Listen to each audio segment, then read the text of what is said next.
In this video, you see thousands of protesters in the Sri Lankan capital Colombo have taken over the president's residence. In this BBC footage, you see demonstrators taking a swim in President Gotabaya Rajapaksa's pool. Demonstrators have been demanding his resignation after months of protests over Sri Lanka's economic crisis. Thousands of protesters have stormed President Gotabaya Rajapaksa's residence in the capital of Sri Lanka. Demonstrators from all over the country marched to Colombo demanding his resignation after months of protests over mismanagement of the country's economic crisis. Reports say he has already been moved to a safer location. The country is suffering rampant inflation and is struggling to import food, fuel, and medicine.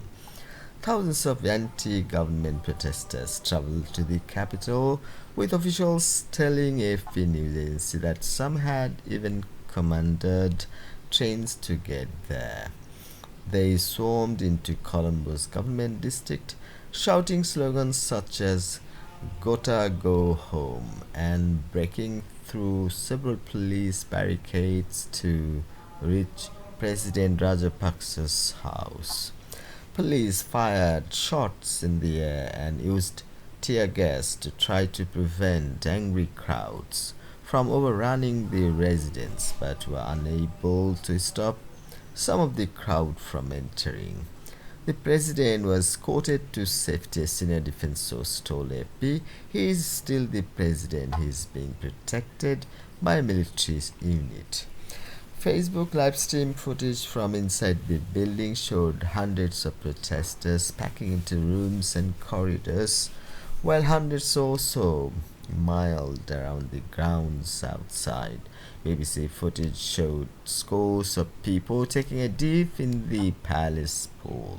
Protesters at a different location also managed to enter the president's office, which has been the focus of demonstrations for months. At least 33 people, including members of the security forces, were injured and were being treated at the National Hospital of Sri Lanka in Colombo. A hospital spokesperson told the BBC Sinhala service authorities had attempted to stop the demonstration from taking place by imposing a curfew on Friday night, but protesters were undeterred and the curfew was lifted after civil society groups and opposition parties strongly objected to it. Prime Minister Ranil Wickremesinghe has summoned an emergency meeting of leaders of Sri Lanka's political parties to discuss the crisis, also asking the Speaker to convene Parliament. Sri Lanka is an island nation of southern India. It won independence from British rule in 1948. Three ethnic groups, Sinhalese, Tamil, and Muslim, make up 99% of the country's 22 million population. One family of brothers has dominated for years. Mahinda Rajapaksa became a hero among the majority Sinhalese in 2009, when his government defeated Tamil separatist rebels after years of bitter and bloody civil war. His brother Gotabaya, who was defense secretary at the time, is now president. Now an economic crisis led to fury on the street. Soaring inflation has meant some foods, medication, and fuel are in short supply. There are rolling blackouts, and ordinary people have taken to the streets in anger, with many blaming the Rajapaksa family and their government for the situation. Last week, the authorities suspended sales of petrol and diesel for non-essential vehicles in an attempt to preserve the country's dwindling fuel stocks.